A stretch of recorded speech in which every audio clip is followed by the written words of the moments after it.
So now I would like to ask Martin Rees for your opinion about the future of our planet as a cosmologist and as a futurist, as Martin Rees. Yes. Well, thank you very much, Gareth, for inviting me, and I hugely look forward to Starmus VII next year.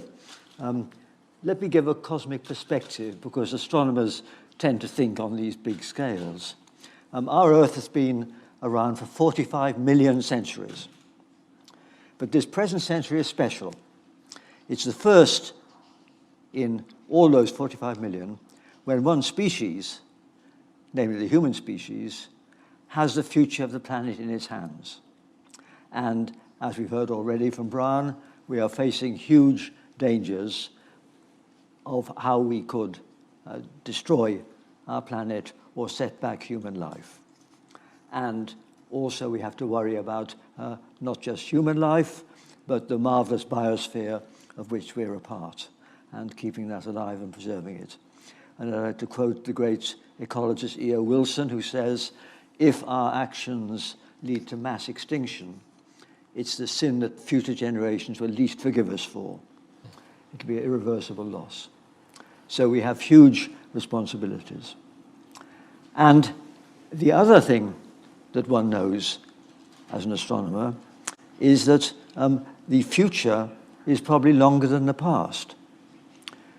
The Earth's been around for this huge span of time, but the sun won't die for another 6 billion years, 60 million centuries. And that, therefore, means that we should not think of ourselves as being a culmination of evolution, maybe not even a halfway stage.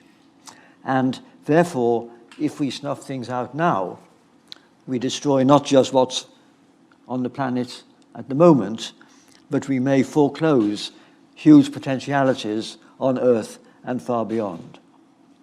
Well, what might those be? We think about whether humans are going to move out into space. Certainly, with the advent of AI, we are going to be able to send sophisticated probes to study all the bodies in our solar system. We're going to be able to assemble in space large solar energy collectors and other bodies of that kind. Will humans follow? Well, I'm ambivalent about this, because although humans in space are a great adventure, robots can now much more cheaply and reliably do all the things that humans can do, assembling structures in space, exploring the surface of Mars, etc. So I think if humans are to go into space, they will go as privately funded adventurers, accepting high-risk trips in the manner of earlier generation explorers. We've met at earlier Starmus meetings, the Apollo astronauts who took very high risks, but subsequently NASA has become very risk-averse in launching people into space. The shuttle failed twice in 135 launches, less than 2% failure rate, but even that was regarded as rather high by American taxpayers. So my view is that for humans to be sent into space by a body like NASA or ESA would be hugely expensive, and so it should be left to the billionaires who can launch the kind of people happy to accept high risks. But what about the far future?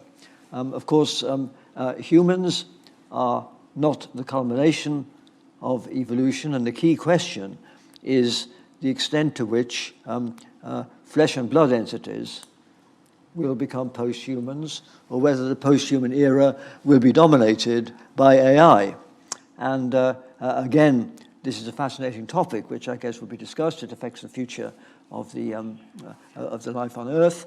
But what we don't know is whether at some stage the flesh and blood intelligences like ours will be surpassed by something electronic. I think that what may happen is that humans will survive on this planet for quite a long time because we're well adapted. Whereas if we attempt to send communities to other worlds, like trying to live on Mars or further away, then they'll be very ill adapted, and they will have to adapt seriously and become a post-human species. And at that stage, they may prefer to be electronic. And if they're electronic, then they may not want to be on a planet at all. They may prefer zero-G, and they may be near immortal. So post-humans may make interstellar voyages, not humans.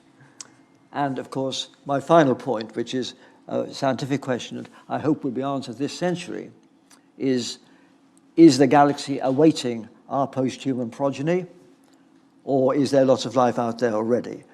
This is the question which, as an astronomer, I'm most often asked, and it is indeed one of the most fascinating questions, and a new perspective on this issue has arisen in the last 2 or 3 decades in 2 ways. First, we have understood a bit more about the origin of life.